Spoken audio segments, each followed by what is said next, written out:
Hola hermanos y amigos, Dios les bendiga. Hoy vamos a estudiar si es lo mismo iglesia o templo.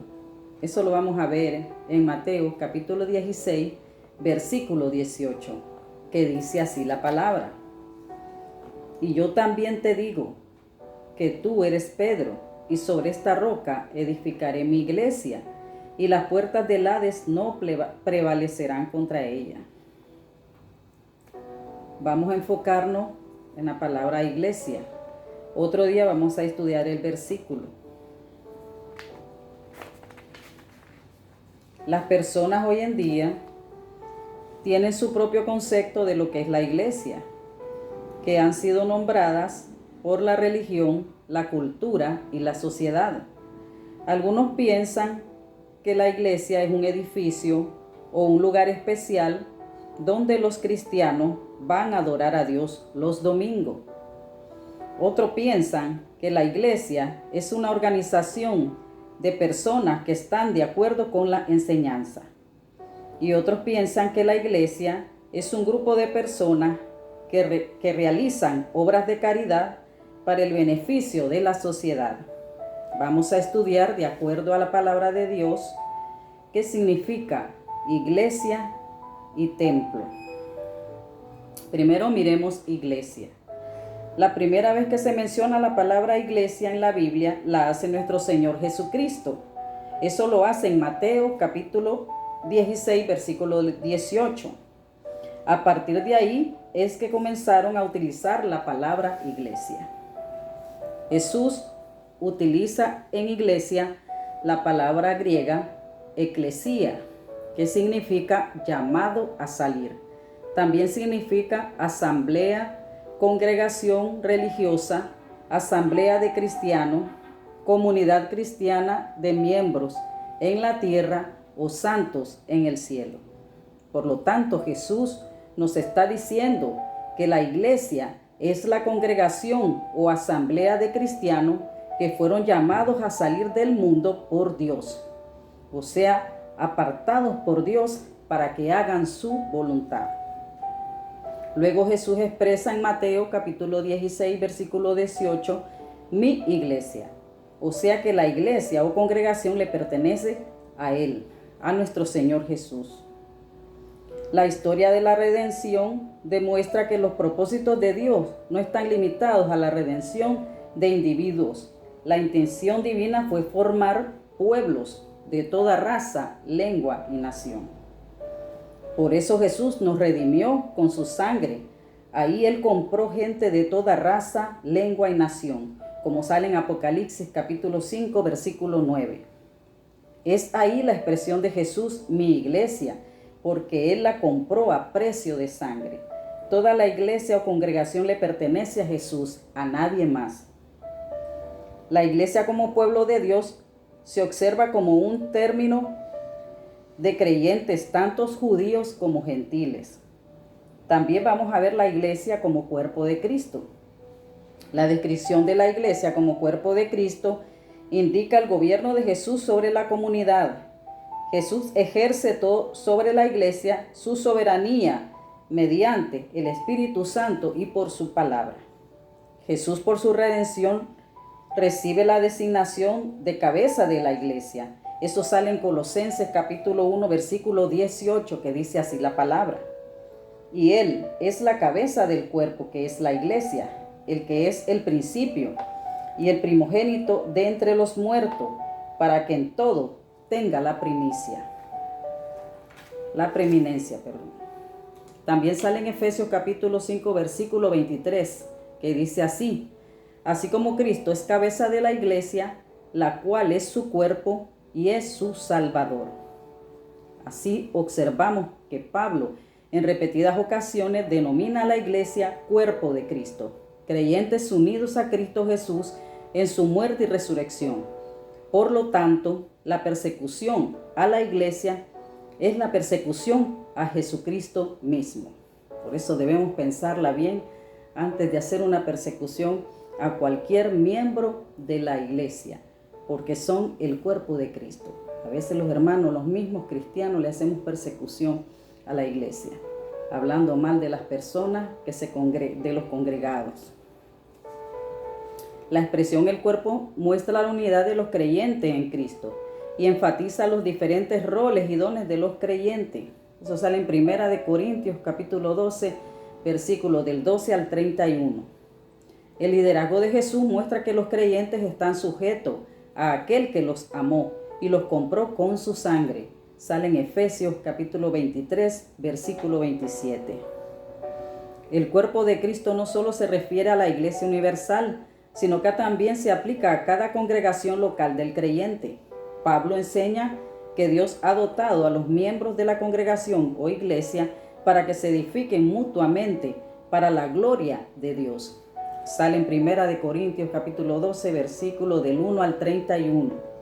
En este sentido, cada iglesia local es autónoma, gobernada por Cristo resucitado mediante la sumisión a la autoridad de la revelación bíblica. Que la iglesia es el cuerpo de Cristo implica obligatoriamente que los miembros individuales le pertenecen a Él como tal. Cada iglesia debe estar compuesta por miembros regenerados, aquellos que dan evidencia de su fe en Jesucristo. Sale en Hebreos capítulo 10, versículos del 19 al 25. La iglesia tiene que estar compuesta por creyentes regenerados, apartados de un mundo hostil y llamados al Evangelio de Cristo. En esta condición, la iglesia debe enfrentar al mundo con la realidad del juicio venidero y el Evangelio de la redención por medio de Cristo. La iglesia debe mantener una lealtad definitiva hacia Cristo Jesús. Ahora vamos a hablar de lo que es el templo. En el Antiguo Testamento, el significado del templo era un símbolo de la presencia de Dios entre su pueblo. Sale en Éxodo capítulo 25, versículos del 21 al 22. Los adoradores no podían ingresar al lugar santo porque estaba reservado para los sacerdotes y los encargados de dirigir la adoración. Tampoco podían entrar al lugar santo o lugar santísimo, donde solo podía ingresar el sumo sacerdote una vez al año. Eso sale en Levítico capítulo 16. Los adoradores podían reunirse para orar y ofrecer sacrificio en los patios del templo. Cuando nuestro Señor Jesús murió, con su muerte todo el pueblo de Dios ahora puede entrar a la presencia de Dios. Vamos a ver, lo relata en Lucas capítulo 23, versículo 44 al 46, que dice así la palabra. Cuando era la hora sexta, hubo tinieblas sobre la tierra hasta la hora novena, y el sol se oscureció y el velo del templo se rasgó por la mitad. Entonces Jesús, clamando a gran voz, dijo: Padre, en tus manos encomiendo mi espíritu. Y habiendo dicho esto, expiró. Este velo del templo que se rasgó era el que separaba al pueblo de la presencia de Dios. Con la muerte de Jesús, ese velo se rasgó para que todos podamos entrar a la presencia de Dios. Por eso Jesús entregó su vida, para que nosotros podamos llegar al Padre. Por lo tanto, Jesús es el medio para llegar al Padre. Eso sale en 1 de Timoteo, capítulo 2, versículo 5, que dice así la palabra. Porque hay un solo Dios y un solo mediador entre Dios y los hombres, Jesucristo, hombre. La palabra templo, que es la palabra griega nous, que significa morada, habitar, representa una persona o lugar en quienes Dios o su espíritu mora u obra. O sea que el templo, además de ser el edificio donde está la presencia de Dios, es nuestro cuerpo donde mora la presencia de Dios y el Espíritu Santo.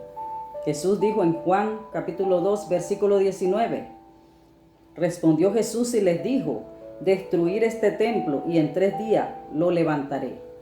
También lo dijo en Marcos capítulo 14, versículo 58, que dice: yo derribaré este templo hecho a mano y en 3 días edificaré otro hecho sin mano. Aquí Jesús se refería a su cuerpo, que él destruyó porque él dijo que nadie le quitaba la vida, sale en Juan capítulo 10, versículo 17 al 18, que dice: yo pongo mi vida para volverla a tomar. Nadie me la quita, sino que yo de mí mismo la pongo. Tengo poder para ponerla y tengo poder para volverla a tomar. Este mandato recibí de mi Padre. Cuando habla de destruir el templo, habla de su cuerpo o morada, de la presencia de Dios y de su Espíritu Santo. Porque Jesús tenía poder para dar su vida y tenía poder también para volverla a tomar. Por eso Jesús permitió que destruyeran su cuerpo para que en nosotros morara el Espíritu Santo. Por lo tanto, nosotros somos el templo del Espíritu Santo. También lo dice Pablo en 1 Corintios capítulo 3, versículo 16, que dice así: ¿no sabéis que sois templo de Dios y que el Espíritu de Dios mora en vosotros? Pablo también lo vuelve a decir en 2 Corintios capítulo 6, versículo 16, que dice: ¿y qué acuerdo hay entre el templo de Dios y los ídolos? Porque vosotros sois el templo del Dios viviente. Como Dios dijo: habitaré, andaré entre ellos y seré su Dios y ellos serán mi pueblo. Aquí nos vuelve a decir la palabra de Dios que nosotros, el pueblo de Dios, comprado con la sangre de Jesucristo, somos el templo de Dios, porque Él habita en nosotros. Como conclusión, concluimos que la iglesia no es el edificio, la iglesia somos todos los congregados. Eso significa iglesia, o sea, el cuerpo de Cristo. Somos creyentes unidos a Cristo Jesús en su muerte y resurrección.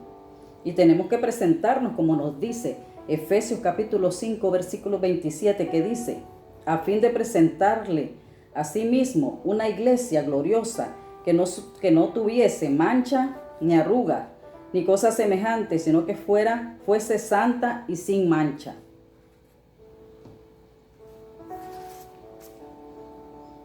Cuando nos dice Efesios, una iglesia gloriosa, que no tuviese mancha, la palabra mancha es la palabra griega spileo, que significa ensuciar, contaminar, profanar.